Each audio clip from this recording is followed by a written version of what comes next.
guys, ito yung booking guys na kung wala lang akong utang di ko talaga kukunin to. Grabe.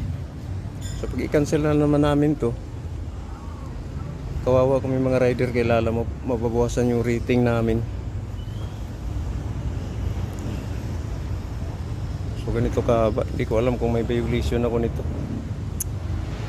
So natakot to mag-cancel guys kasi mababawasan yung rating.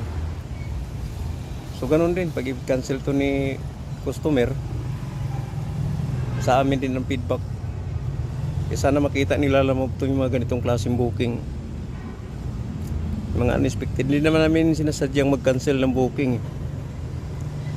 Kung alam lang sana namin na ganito na, huwag na namin kunin. So sana nakita nila lamang itong mga ganito.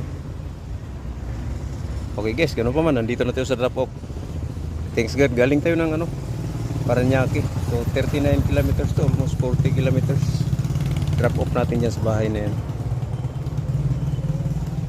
Okay na. So lalamove, sana naman taas mo naman yung rating namin. Sana makita mo itong mga ganitong klaseng booking. Natakot ako mag-cancel kasi baka suspindi na naman tayo.